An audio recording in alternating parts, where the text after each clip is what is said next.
Welcome. I'm Debbie Rosas, and you are listening to Get In. It is a podcast all about conversation with real people. What's happening in life? Where are people going? And what's up? Today, we have the opportunity to speak to someone who has been a part of the Nia life, my life, for a long time. When I talk about Nia's been changing people's bodies and lives since 1983, this is one of the people that's been doing it. His name is Ken Gilbert, and he is the 2024 winner of the Sacred Athlete of the Year award. Now, Ken is somebody that I met at an idea conference. And in those days, it was packed. And I remember getting bumped by somebody. I turned around and I saw the back of this, well, I think it was a sweatshirt, and it said, "Slightly Askew Players." And I went, I got to meet that person. And we kept kind of bumping into each other. And at some point, I said, "Who are you? What do you do?" And we got into this great conversation, Ken telling me about his performance group, theater. Well, when I think about theater and playing the game of life on the field of life, which is what we say a sacred athlete in the Nia technique, what do? They play the game of life on the theater of life, on their field. They play the game to win. Well, what does it mean to win? It means really putting your head on that pillow at the end of the day and feeling like I did it. You feel satisfied, you feel nourished by the activities and the choices that you have made. Let me tell you a little more about him that is a little off of Nia. He is a first generation teacher of the work, the Ron Fletcher work. I had the joy of actually taking a class from Ron Fletcher. I like to think about him as an Ultima Pilates style kind of teacher. Ken will tell us more if I'm right on about that.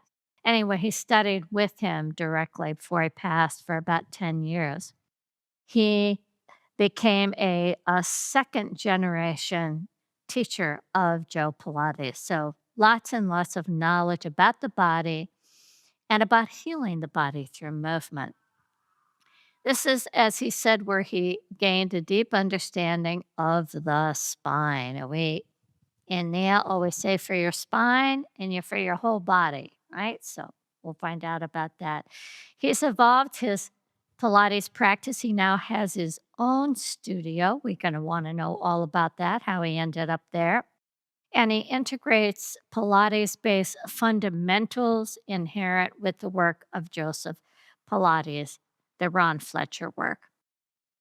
He also integrates a whole lot of Nia from his education, not just what he does in his professional life, but who he is as a human being. He was a former first generation Nia trainer who taught white, green, and blue belt. He's based in, wow, one of the most beautiful places in the world, Santa Barbara, California. That's where his studio is. It's located next to the Dance Hub at 22 East Victoria Street. I think that's it. If he's moved, we'll find out, but I think that's it. If you're in Santa Barbara, it's a not to miss. You've got to meet this man, you've got to take a class. Now, most of his students have known him for, gosh, well over 20 years in the fitness industry and teaching at clubs and now at his own studio.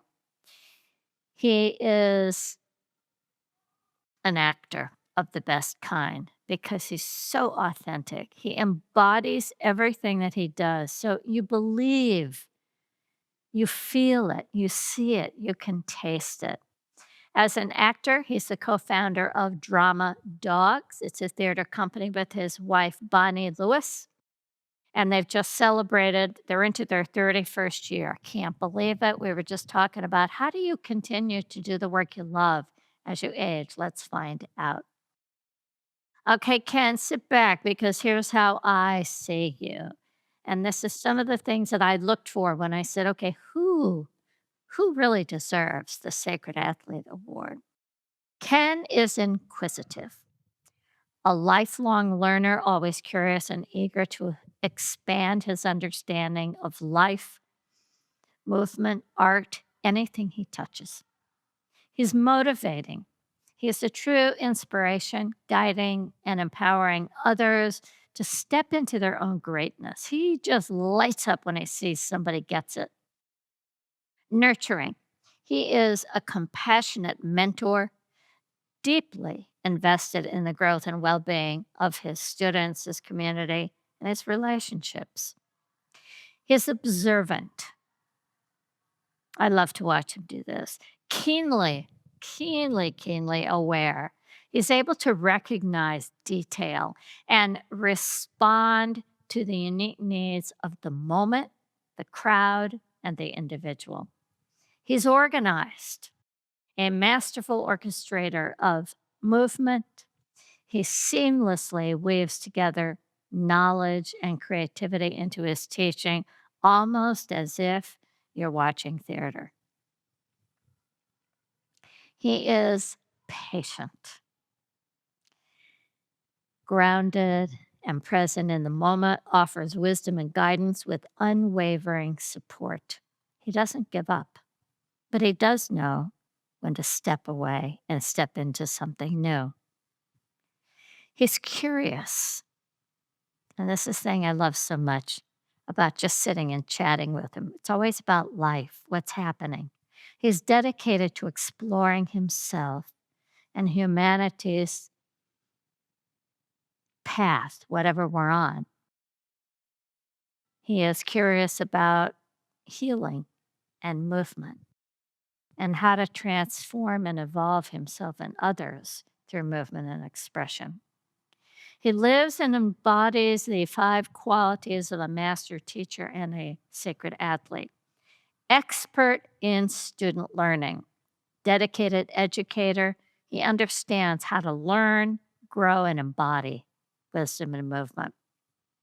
Expert in practice and pedagogy, a skilled practitioner in absolutely everything he does, blending Nia and Pilates, blending art and life, blending love into absolutely everything that he does. He is expert in the content of an area. So when you're with him Pilates, it's Pilates. You're with him and it's Nia, Nia. When you're with him theater, it's theater. And somehow they all work together. It's just like his wellspring of knowledge in theater, in movement, in anatomy, and expressive arts. They just spring forth through him. He has such a commitment to being a lifelong learner, continually evolving, exploring, and refining his craft and the craft of being human. He's a leader in the educational community. He was a leader in NIA. He is a leader in Pilates. He's a leader in his community. He is a beloved figure, fostering connection, authenticity, and artistic expression. I say it with joy, a beloved human figure. Dancer, actor, director, screenwriter, artist, healer, husband, father, Nia professional, Pilates professional. He embodies the sacred athlete. His intelligence, his understanding, that takes him into a force of inspiration. As I said, on the stage of life, he is there to win, not through competition, but through wisdom, adaptability, and the mastery of body and life. His ability to adapt, to create, to guide ensures that everybody in his presence, they're going to get exactly what they need, including his audience. Ken knows what it means to live authentically, to move through life with grace and purpose and a profound connection. When you're in his presence, you feel like it's just the two of you. And his presence, it enriches everyone. He has enriched my life, Stuart's life, the lives of many in the NIA community, and his legacy continues to inspire all who have the privilege to learn from him. Now, as I said, those qualities that he embodies are so important: authenticity, living honesty, joyful expression, bringing in light and laughter, creativity, infusing artistry into everything he does, wisdom, deeply understanding the interconnectedness of everything, presence, grounded, a lifelong learner, empowered, graceful, a leader of the best kind, exudes health and vitality, understands adaptability, has incredible integrity, and brings in sacred playfulness to life. Ken knows what it means to win the game of life, to move with awareness, to love, to inspire endlessly, to be fully alive in every breath, in every step, in every moment. That's who he is. Welcome, welcome, Ken. Thank you. Yeah, thank you. It's fun to hear the reality of someone's perception of who I have evolved to be at this point in my life. We're similar age, and to have survived what we've survived has been rather incredible. And to hear it reflected back is just wonderful, Debbie. Thank you. You're so welcome. Well, we have walked the path of fitness into mind, body, spirit, into functional fitness, you name it, right? We've been a part of the transformation. What give me an idea of a moment where you went, "Oh my gosh, I'm so glad I'm a part of this." What's the this? When I met you in 90, it was the IDEA conference of 97. Okay. It was June, July down in San Diego. And I was knowing that I wasn't going in the right direction I had completed high at low impact for 10 years. And then I was doing step, and I was getting a little overdone with that, and also spin. And I realized that it was time to find something that was more holistic, something that was real. When I discovered NIA as a practice, a little joke about that, Diana Zapata, who is the group fitness director at Santa Barbara Athletic Club, she and I were working together. I was her assistant, and we were coming up with what is next for a fitness program at Santa Barbara Athletic Club. It was a progressive club, but it was also done very intelligently. It wasn't just progressive for the sake of what's next. And Caroline Reddick had training, and she solicited us to say, could I come and do a training? And I looked at the brochure, and I looked up at Diana, and I threw it across the room and said, we will never do that. And at that point, I realized that whenever I say I don't do, or I shouldn't do, or I won't, whatever it might be, I end up doing that because it's been my first signal to say, look at this more seriously. And I didn't. I started realizing that I wasn't going to be able to get older in my body doing high-low impact and all that repetitive stuff. I needed something that was going to slow me down. One of my residents with Pilates and Ron Fletcher was that he was a modern dancer with Martha Graham. He was a performer, and he saw that in me. So he and I resonated. And then you and I are artists, and we resonated. And I realized that I was going to a place where I was myself, as I always knew I could be, but I didn't have the support in a profession. It was just acting wasn't a part of my life. In my first marriage, I let go of all theater. I decided it was time for me to settle down and get a family and create that. I have my son, now 2 grandchildren. So I did that, but at the expense of my creativity. My ex-wife didn't like that in me. She didn't want that to grow in me. So at the divorce and moving over to Santa Barbara from Ojai, I realized that fitness might be an opportunity for me to get to know myself. I had no idea that it would become an evolution to who I am today. It started out as exercise, and now it's just a lifestyle. It's a way of living a life where I must move all the time. I must have precious and important people around me. My students and I, my clients and I always talk about how it's a symbiotic relationship. It's never one way. I never know more than them in regards to what they can bring. We did a birthday class yesterday in NIA. One woman wanted a Carlos class. She said, please bring as much Carlos as you can. And so I did. I think there were 10 songs from Carlos routines. And I call them my Jennifers. They're two women who take class alongside me. They were from the very beginning. I taught my first class in 99. Oh And my at that gosh. point, it was very scary because we were doing only structured things like impacts and spins and steps and all of that stuff, never anything free form. And I remember I was so scared to teach my first NIA class, thinking, I want this. I want to teach this. And I had gone through the training. I was terrified. So I spent a year in a hiatus, kind of hiding from the responsibility of what it would take to become more somatically connected to health and well-being. And I remember the first time I lifted my arm and 17 people followed me. And I thought, I like this better. I like this better because I get to be who I am in this moment.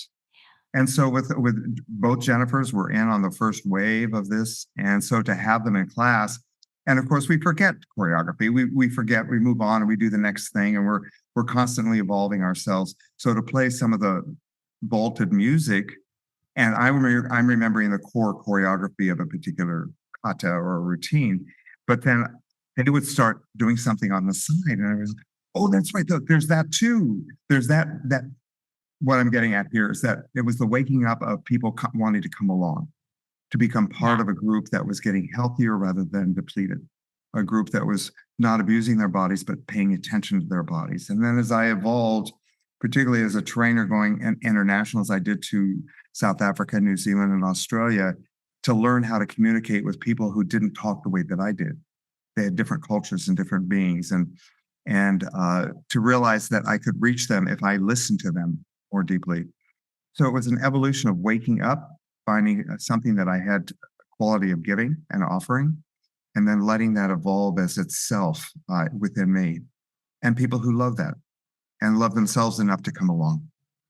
Well, we are so blessed.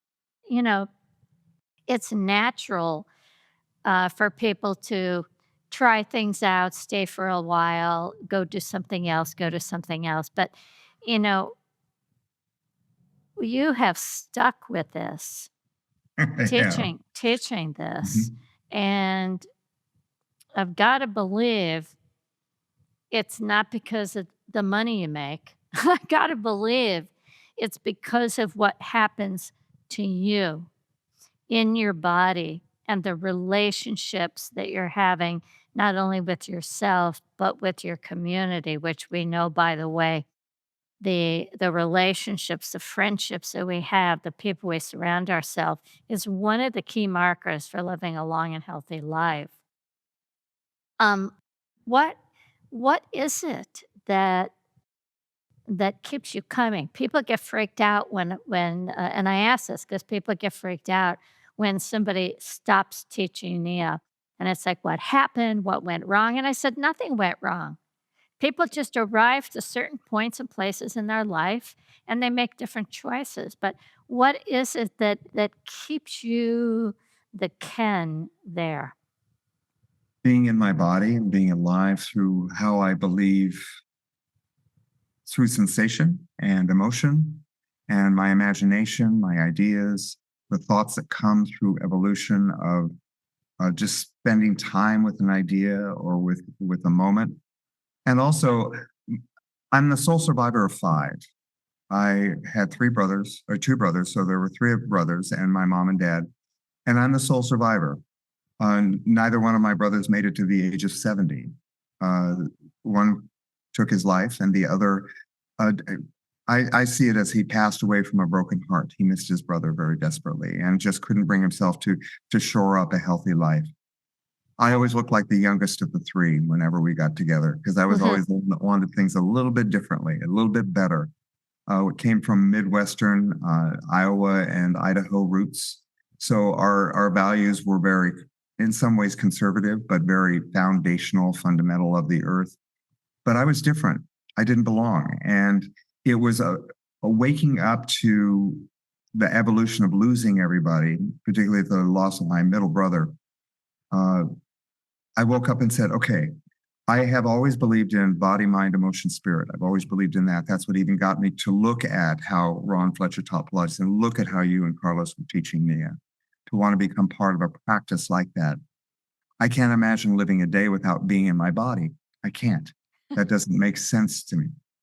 And Nia has given me the tools of the evolution as it's constantly evolving. It's not a fixed, and what can you do with high-low impact? What can you do with spin? After a while, it's just the same thing over and over and over again.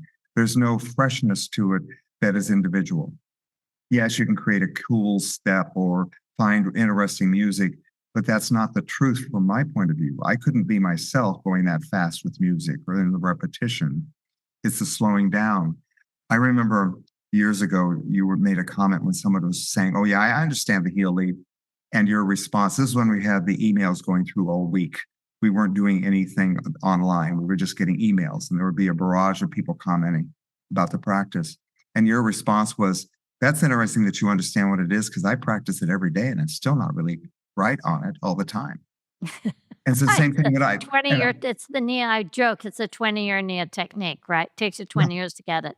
yeah, it does. And so I finally woke up to whole foot about 5 years ago. Rest in your whole foot. Stop for that millisecond or whatever time it takes to rest in your whole foot. So I realized that it's time for me to move on from my family's holdings and become even more evolved as to who I can be in my life, in my world. In Santa Barbara, we have a breakwater out by the harbor. And I was needing to say goodbye to my family in whatever way I could. I delivered the eulogy to my brother's funeral out in Iowa.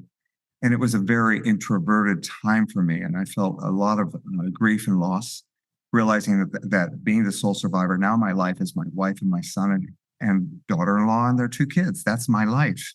Yeah. And I want to be the best I can be while I'm here. Because I've had exit wishes. My family tends to be depressed.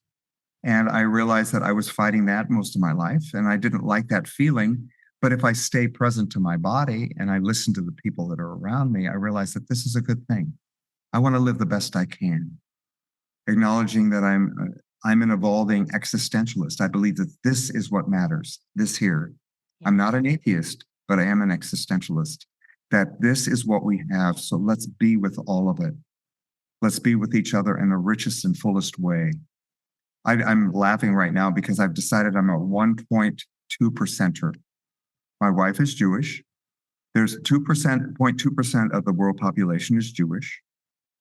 And 1.1% of the population is trans.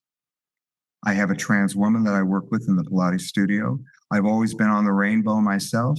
So I've decided I'm a 1.2 percenter.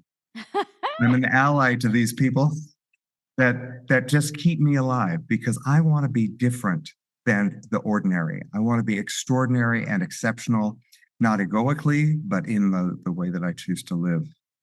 Every breath matters, every moment, every movement matters. That's how I want to live.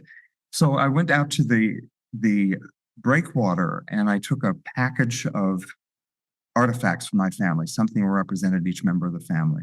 Fill the bag with rocks and I tossed it off the breakwater. Then when my son came in July, I took him out there and I said, "This is where I have honored my family. And this is what your choice then will be to do what you want to do with that." Because it's important to me to leave a legacy of understanding that I did the best I could while I'm here. And that when I go, I left a wake of something, Yeah. some seed of thought or idea. Now that I have these two grandkids, I have a granddaughter and a grandson, I want them to remember Papa Ken in a way that says, "I knew him." And that can be enough. So it's living this life of connection and purpose. I'm not one who can define a purpose as I've evolved as an artist. I didn't know I was an artist. I didn't know. Then No I took a kidding. theater class at Sac State and then Okay. transferred over to UC Davis. And I had a mentor there who said, "Let's go, let's do this." I was astounded. Her name was Wendy, and Wendy showed me that I had something to offer. What was the first theater, production you were involved in? Reimers of Eldridge at Sac State. It was written by Lanford Wilson, and I was a step in. They were taking it to the national collegiate competition. I had never done an acting class. So I was in an acting class. I had a particular look, and the director needed to replace this particular guy and said, "Would you do it?" So I just jumped in with both feet. Probably wasn't very good. I don't know. I remember it was just such a whirlwind. And then I went to Davis to complete my teaching credential because my parents wanted me to do something that would have a livelihood. And so I said, okay, I'll get my teaching credential in agricultural education at UCD. Wow. Uh-huh. Then so I completed my 5th year and then got the credential year. And I called one night. I was an FFA advisor, Future Farmers of America. That was part of my responsibility as a student teacher. So I went home after being there and I hated it. I'd redone my entire image. I'd gone into conservative attire. I was wearing cowboy boots. I Oh, changed my look. I went to the county fairs, the state fairs to learn how to walk like an Aggie from that area oh my because I, gosh. I knew that I didn't fit in. And so I called my dad that night and I said, I can't do this. And he said, so what do you want to do? And I said, I want to get my theater master's. And he said, so do it. And I did. And that changed everything. Bonnie and I met when we were 22. She was in the same department as I was, but we were doing different studies. She was in dance and PE, and I was in evolving into theater at that point. And I met my ex-wife at the same summer, and I went that way because I wanted to have a family. And then after 17-year hiatus, got back together with Bonnie and said, this is what we need to do. Wow, that is Want to live at such a our fun story. Yeah. It's Such a evolution. To me, it's evolution. I never knew what I was going to do and how I would do it. I just knew that I was being authentic to myself, and that's what I wanted. It's been so interesting. My most recent breakthrough for myself came after the repopulation post the lockdown. I okay. realized I woke So up one tell me a little more about that. I woke up one morning, I was out of my office, and all of a sudden I've been getting a lot of I have had a lot of time to observe postings on Instagram and TikTok, and there's some incredible information coming through those platforms, and not just entertainment platforms for me. And I'm all of a sudden I was getting this stuff about autism. I kept thinking, how come I can make more sense out of those postings than I can about some of these other postings? And I know that I'm not neurotypical. So I walked into the house and I said, Bonnie, I think that I'm autistic. And she looked at me kind of funny and she said, really? I said, well, I never fit in. I was always made fun of. I was bullied. I was a sissy boy. Yeah. People didn't hear me. They didn't understand me. I would go and the only solace I ever had was when in my room. So yes, I'm high functioning, but I, I, that made sense to me. I have a well, when we were doing the energy stuff in the Nia brown belt, it made sense to me, but I didn't have the labels for it then for myself. I can feel my energy getting depleted, so I know how to restore it. I learned that through the practices of Nia, but I also knew that that's what I needed to do to survive. I've never been suicidal, but when I get overwhelmed, I don't want to be here, and that's not healthy. Mhm. So what I've had to do is find the healthy tools to bring me back. And I've shared this with my classes. And because I get very snippy, if I see people don't quite understand a communication about something that I'm delivering, I tend to get impatient. And I've told them that's not on you. I'm not impatient with you. I'm impatient with myself because I don't fit in right now. I can't reach you. Your filters are causing some distraction that I can't penetrate. Like when I give a cue the third time and say heal lead, and I still see people stepping on the balls of their feet because they're just going forward, not in the presence of the moment, I get a little snippy, and I realize that that's just part of who I am. It's coming through because I want them to feel more, to have more. Yeah. Well, They have to you've do it on always their had own. I've always felt that you really you want us to get it, you know? Yeah, yeah, and that's how our theater has evolved that way.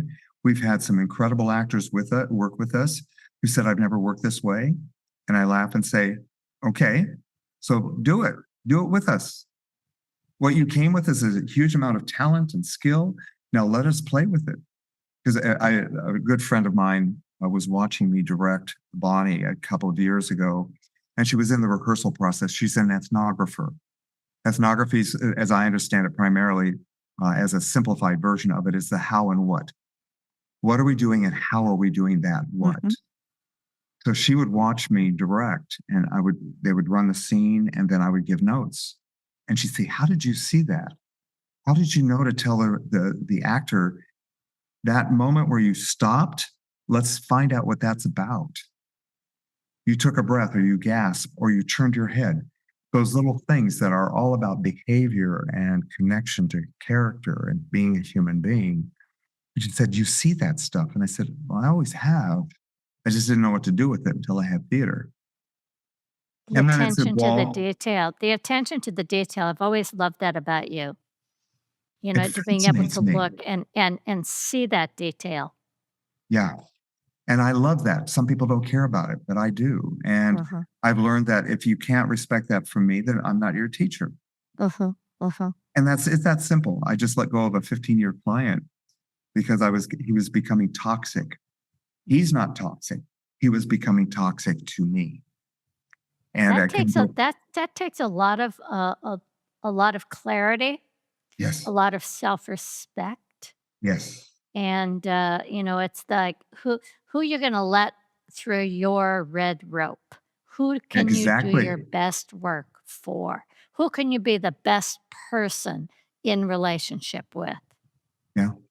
Yeah. And it came to a place where I I didn't want to be. I'm not blaming him. I'm just saying, at this point, I'm not your teacher. That's how I Mhm. phrased it. And he said, "Well, I think we've come to a different philosophy about our relationship, our working together." And I was glad that he owned it that way, because then I Mhm. didn't have to tell him what I really thought about the relationship and how it evolved. Because it was getting to the point where I was agitated getting to him, and when I would leave, I would be even more agitated. I was great with him. He did good work. However, it was all about him projecting onto me, and I just don't need that from anybody.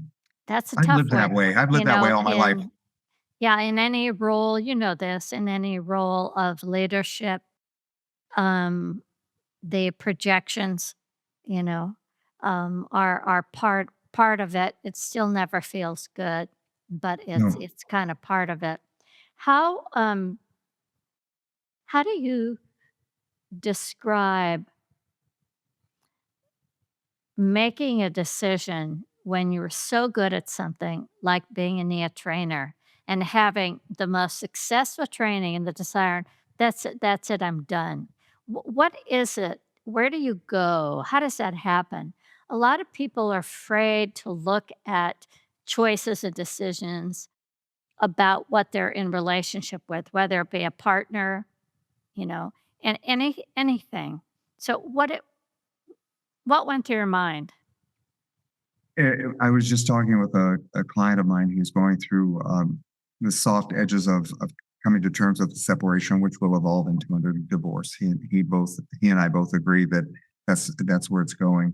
We get into these conversations when people live in their body. This stuff comes up. Yeah. In the middle of the session today, in a Pilates session, he began to cry, and I love holding No. space for that. Saying, "Go, go." You open something in your body, allowing the feeling to come. So let's go with that. And what I was paying attention to, I think I had one or two more trainings scheduled for the year. I resigned in July. It took me months to come up with how I wanted to stand in that decision. Uh-huh.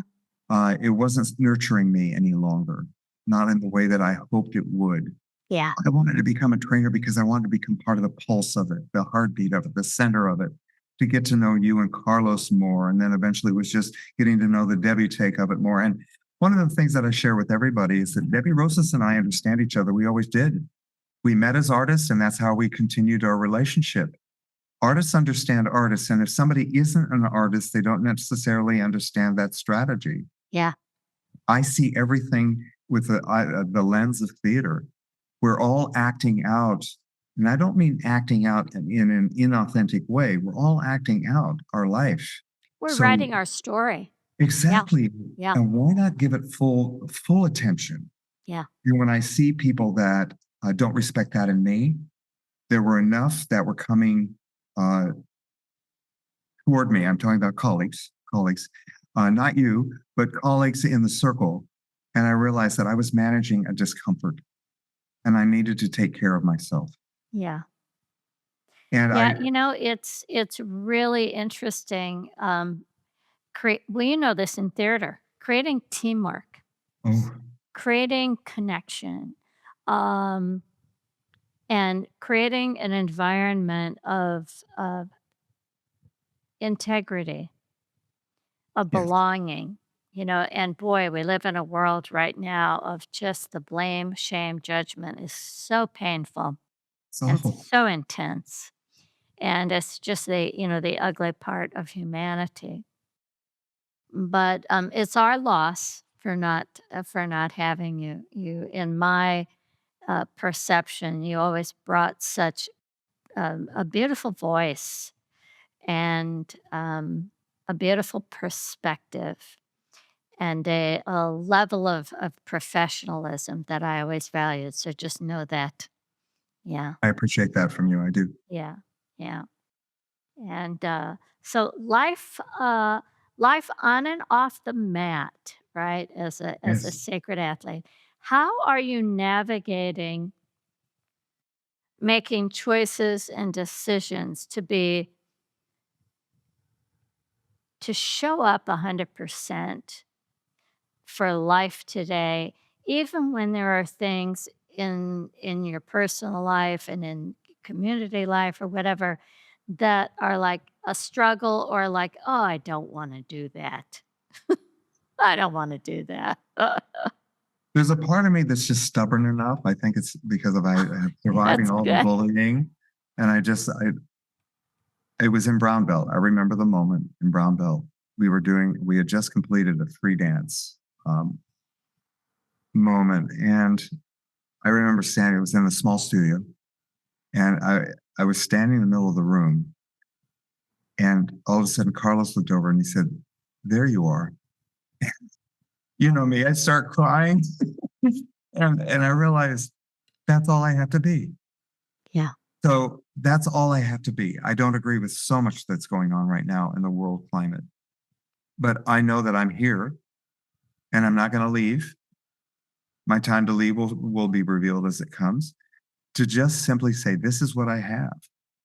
Yeah. This is my body. This is what I have. This is what I feel. This is what I have. These are my ideas. This is what I have.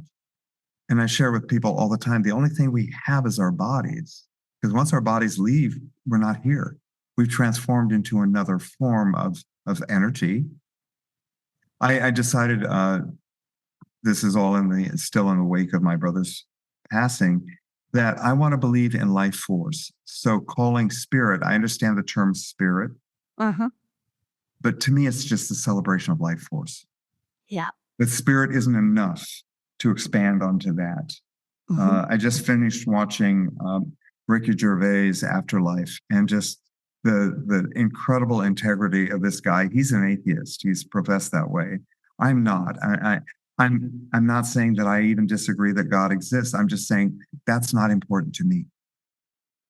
And what's interesting is living in a household with a Jewish woman who has been terrified since October 7th of 23, Yeah. was becoming very engaged in the local, particularly student population of Jewish people. I resonate with Jewish people. 20, probably 30 to 40% of my students are Jewish people, and we share that with each other. Bonnie has gotten to know one of the rabbis in town, and we were having dinner one night, and she said, "You listen to us." That broke my heart. I just thought, what do you mean listen to you? You're just a person at my dinner table. Why would I not listen to you? I don't want to miss those moments. I just don't want to miss out on any of that. I want to be able to talk to my grandkids and see them grow into their personage and become the people that they want to be. You know, um, when I think back on, your statement, you know, uh, not feeling nourished or satisfied, any longer in training, I think that if I forget about training, I think about life itself, whether you're at the table with a rabbi or whether you're, having lunch with a friend, whatever it may be. The thing about you that I've always loved is you let me in. Mhm. But that requires that I care about you. that requires me being interested in you. Yes. And, Stuart and I are are always saying that we find it challenging to find, people that have deep conversations, like, they want to get deep, not this Yes. superfluous. And you've always shared that with me. And when I think about a team and what makes a team really, really powerful, they connect with each other because they want to get to know about the other person. The other. Yes. They want to get to know the other. That takes a desire, it takes energy, it takes attention, it takes intention. And when nothing comes back, it feels really empty. Yeah. When that's in you and you're like, Yes. you know how great that can be and you want that, and that doesn't come back. I get when you say, I just didn't feel like I fit or I felt out of it. I totally get it. You know, I totally get it. And that's always made me feel sad that within, whether it be teaching community, training community, my family, whatever it is, Mhm. that there isn't that desire to want to get to know about the people that you hang out with, Exactly. right? Yes.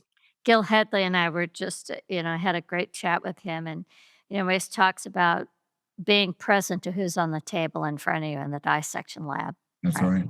Seeing that person, not seeing an identity or some persona, but seeing that person and then getting curious about that person and tell me about you and what's important to you, what's interested to you. Um, I think those things that's a really, really important element that, you can tell people it's important. You can say this is a good idea, but I think some people have it and just others don't have it. I agree. And there's a kindred, those of us who feel that between ourselves, we gather together, even if we're not in proximity of each other, we gather together. Gil Hadley did his nerve tour in Santa Barbara in November. And I just really adore the guy. Yeah, he's I've only so met him. great. Uh, He's just a good person. And he was so clustered with other people that wanted to speak with him. I didn't speak with him this time, but I've he knew me as the Nia guy, and it was always fun because I'd met him through Pilates Anytime, and then mhm. this was as an independent, seeing many of my colleagues in the same room, and his emotional connection to his curiosity of what keeps us here and his form of being a human being captures me.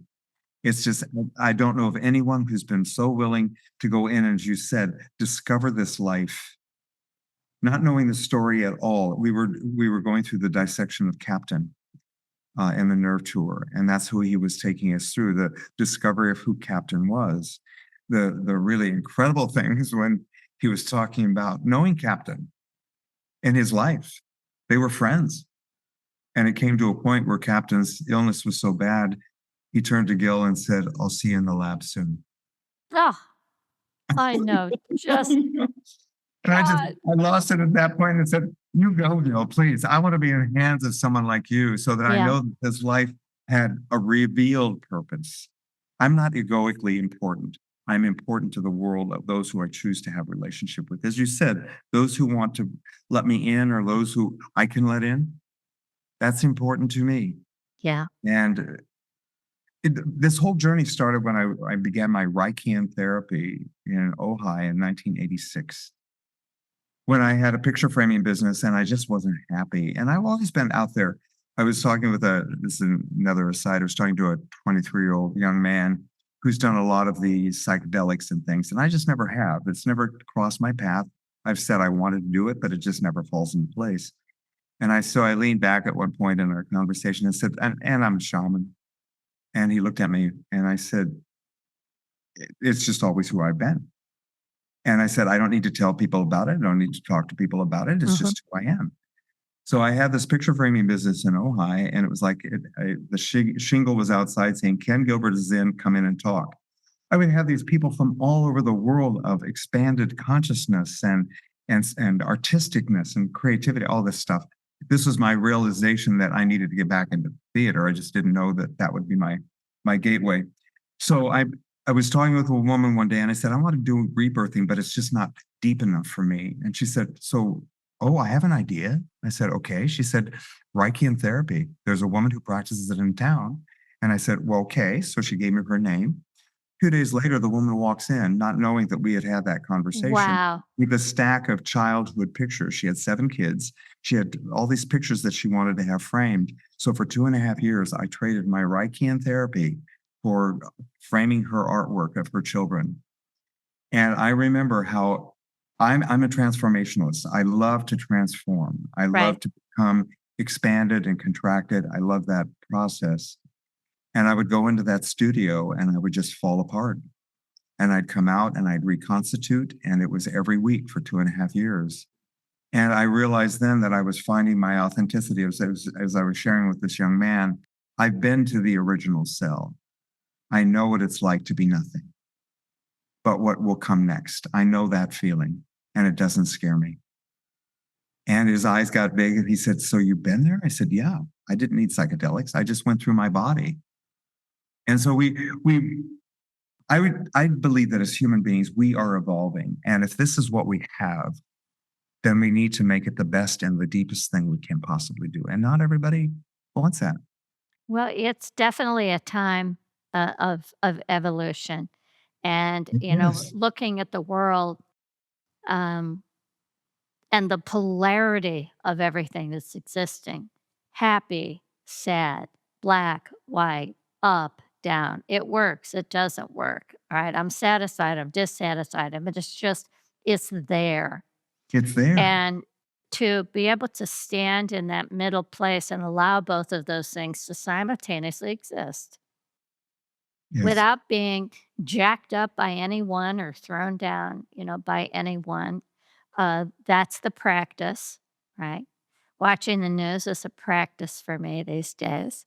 it is a practice. Yeah. Exactly. Yeah.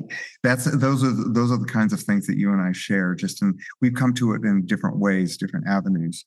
But I do think we share that. I'm very curious about the news, not because of the sensationalism, but because I want to know what's going on. I Yeah. just want to know. Then I Wow, want it's to like, create. wow, Yeah, wow, somebody really thinks that, or wow, so it's that eagle eye being strong enough to look and realize the universe is holding space for everything, right? for everything. So can I, can I? Yeah, and you've mentioned it before, and even Rachel Maddow has said we're not here by accident. Right. The people who are here experiencing this are the ones who need to boost it through. We don't necessarily know what we're going to do, but we are here of this time. Yeah. Not too many people can talk about surviving a pandemic and then moving on in their lives. And We living through such a glorious time as we did, supposedly the best years that the world will see for a long, long time. I agree. Um, that just the freedom that we had, the sense of safety that we had, the innocence that we were allowed to have, right? Um, yeah, just glorious. And um, it's painful for me to realize that, some kids may not be able to have that. Don't have that innocence to go to a movie theater or the mall or to play in the front yard, right? Yes, Something so yes. simple. Something Yeah. so simple. Hmm. When we were in the lockdown, I've never felt safer. Me too. We I were loved it. I felt nurtured, I felt taken care of. There was a poem that came out at the onset of the lockdown, said, called Pandemic, said, what if we treat the pandemic like a Shabbat? What if we just stop and let things be as they are for now? Bonnie and I live in a cul-de-sac. You've been to the house. Yeah. We live in a cul-de-sac of 12 homes. We would gather every Friday, standing 6 feet apart at 6 p.m., and we would have a Shabbat. And we would talk about our week. We would catch up. We got to know each other in our personal lives and our professional lives. We still sustain it, not in the same integrity, because everybody went back into their productive lives of being away from home. So it's still there. We still go through that because we care about each other enough. There's a texting thread that we use where we check in with each other. And it's just, that was important to me. And then at the curtain, the speech before the play that we did to celebrate our 30th anniversary, Bonnie and I were standing at the edge of the stage. Center Stage Theater is called a plaster, where it's the definitive line between the audience and the stage. At center stage, it's a line of light. And we were standing in the light to speak to the audience. And I said, the truth is, I don't remember what evolved to the point. The truth is, and I stepped out of the light toward the audience and I said, out here, I'm not safe. I don't feel safe. I don't feel taken care of. I stepped back on the stage in the light and I said, now I'm safe. Now I'm okay. I can live here because this I know, this I understand. Yeah. I can be who I am fully here. Whether you like me or not isn't the issue here. And so the irony of it, I love metaphor and irony. The irony is standing in the light. There it is. And it's, I find, and I think I found this, in Nia as well. I'm constantly being challenged. Do you still believe that? Does that still work? Is that really true? Mhm. If you believe that choose sensation, universal joy, and you read something on Facebook that is horrific, can you choose sensation, universal joy? Does it work? Why doesn't it work sometimes? Um, don't take anything personally. You take it personal. How come? Why was that so important to take personal? What was, so I'm constantly, it feels like since COVID, Yeah. constantly coming face to face with my thoughts, my beliefs, the principles that I follow, my philosophy, all of it, and being challenged to use it. And the biggest challenge, keep my heart open Yes. and to stay in the light and to know my truth, even though there are other stories being said that are gonna be believed by other people. That you just gave me a great thing, I'm not safe there, but, it is the safety and the light, and the struggle sometimes it is to not get caught in the other, for me as a practice.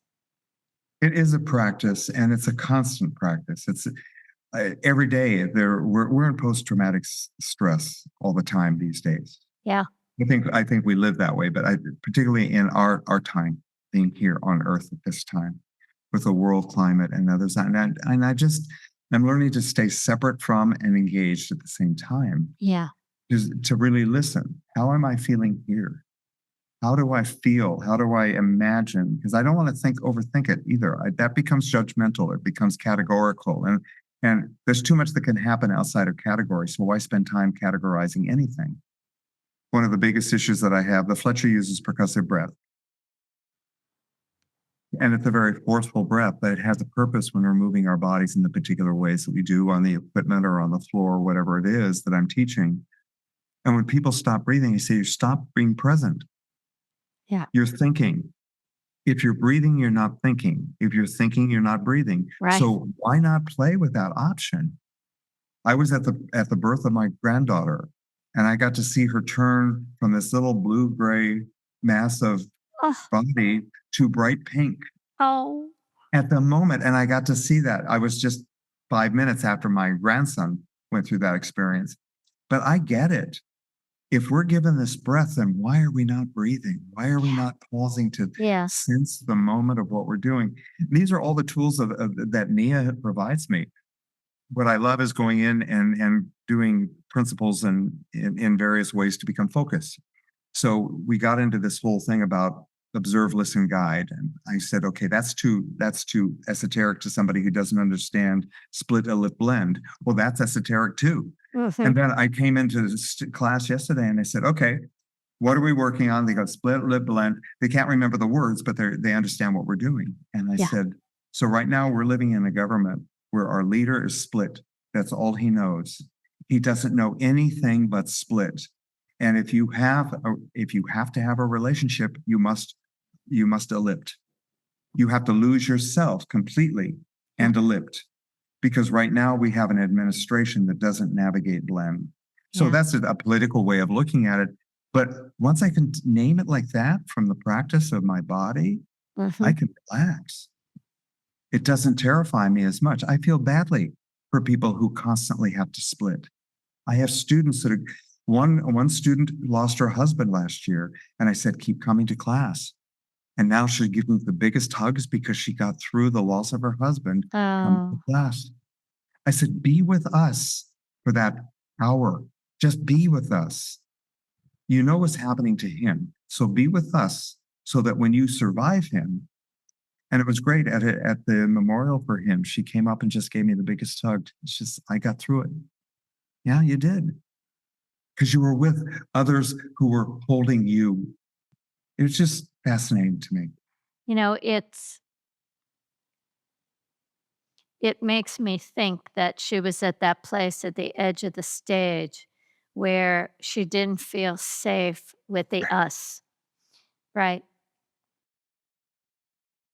Somehow losing a spouse, there's this umbilical cord that tethers us back to a safe place, and we can Yes. go way out, right? But when that cord is cut and that person is gone, and having to reestablish one's sense of self in the world and grounding, it's a big deal.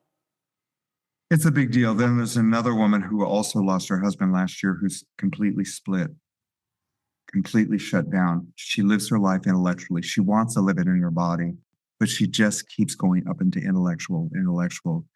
And I feel badly for her. She's off in the corner. She's in class, but she's not with us. Mhm. She's split. And I realize that in her own time, perhaps she'll eventually blend, but she's not Yeah, blending. I think it's 100% attention on oneself. It's a safety mechanism. I think it's part of the healing process as It well. is. Yeah. It's like And laying in I've bed and learned, shutting the door and saying, "Don't bother me." right? Right, and I was telling Bonnie the other night, we were having dinner, and I said, "So I'm realizing that I've gotta back off sometimes. I get so wanting them to get a heel lead, and they're Yeah. not getting a heel lead. They might not be able to do it right now." I'm talking about people who've been with me for years, not No, just I somebody know. who's new. Yeah. Yeah, you've been doing this 40 years. Yeah, it's just, and I realized I gotta knock it off. I gotta pull back. There's I don't know that something they're doing. Yeah, yeah, go ahead. there's something about the artistry, the artist, in your mind, if you practice it enough, you're gonna get it. You're gonna learn the lines. You're gonna hit the point. And it's so that is in you. You can't help it. Right. You can't help it. And but yes, not everybody really cares as No, much. and I can't want them to. They've got to either join or but at least they're there. They're at least they're sharing the space with us, and they're doing that. And it's just my frustration is part of my regulation. I had to learn to regulate. So what do you value at this stage of your life? What do you value most? My wanting to stay and finish. I want to finish this lifetime.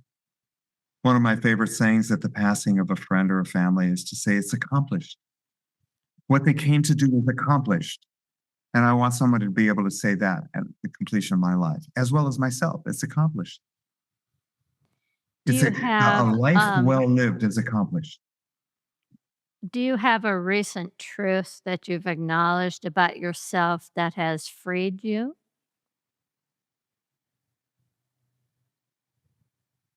Interesting. I have some clients who self-afflict all the time. Oh, it's the demon talk that comes out during a session or even in class. And I looked at them one day. I looked at Bonnie, and this it was during a week time. I said, "I've never done it. Ah, I've never been self-effacing. I don't beat myself up. uh-huh. I might not like the way things are going. I might think I could do better, but I don't beat myself up. I'm unhappy." So coming to terms with regulation, I like that word. Yeah, I'm learning how to regulate a lifetime, sharing my lifetime, yeah, not being a hermit. yeah. It's very easy to separate. I don't want to do that. I love blending. I love the blending process that happens. I have to feel safe to do it, but that's what I want to do. I want to leave with that message. Let's blend. Let's be with each other. It's not so easy, but let's do it. Let's do it So anyway. here I am, 100 years from now, and we meet again at a convention, and you have your sweatshirt on. What's on the Uh-huh. back of your sweatshirt this time? A life lived, a Awesome. life lived. And that's progressive. And it doesn't mean it's the end. I do that every day. Am I living my life? Am I living it? Uh-huh. Yay. Yeah. Well, you are a master in so many ways, and it's been uh, our honor. I speak for Stuart and I. We talked a lot about who we both want to share this recognition with. And we had great conversations and so many memories talking about you. And from just time we've spent together in video shoots at the house and the rose petals uh, thrown down for me to walk into the into the Santa Barbara studio. Athletic I mean, Club. just Yes. so many rich, rich memories. You are an ultimate artist of body and life, and you really do deserve this. And I think I hope what people get from you is what an incredible storyteller you are of your body, your life, your soul, your spirit. That storytelling includes the wisdom that you have gained from theater, from movement, from Nia, from Pilates, and people really get how you share your insights, your honesty, your integrity, and that you live on the edge of the field of life because you do live it fully every single day. You play the game to win. And my hope is you continue to lead your life with the same joy and authenticity that I've been privileged to see. That you continue to enjoy this body vessel that you dance and move with, and that the growth that you receive for yourself, that you continue to nurture yourself and others with it, so that as you self discover, others self discover as well, and that people really get you and they get how important it is for you to empower others to step into their fullest expression. So I thank you so much for letting me in, letting Nia in, and being intimate with us. Thank The you. world's a better place for it. Certainly, Nia is a better place for having you. So thank you, Ken. A privilege, Steady. Thank you. Yay. All righty. Ken, how can people find out more about you? Where can they go? Uh, Ken Gilbert Embodiment at gmail.com. Okay. That's my email that gets to me right away. Uh, I am generating on Instagram postings for, I'm calling it somatic education, which includes both Pilates and Nia. And then I have one just for Pilates, which is KGE Pilates. The other is KG Embodiment Somatic Education. Yeah. Awesome. Awesome. Um, check them out. You're going to want to because there's a lot to learn. All right, everybody, thank you so much for joining me for this great conversation. You can find me at debbieroses.com. That's my magazine that is chock full of education, body and life education. At least 2 articles a week come right into your box. You can also find me on Facebook at Nia and on Twitter, Instagram at Nia Technique. And you're welcome to pop into Nia On Demand and get 2 weeks free to really experience Nia movement, podcast, meditations, short workouts, long workouts. It's all about your movement. We find health. Remember, this is our time to get into conversation, to get in our body and stay in and stay connected in relationship with the most important relationship you'll ever have, your body. Taking care of the most precious thing you own, your body. Thanks. I'm Debbie Rosas, and I'll see you next time.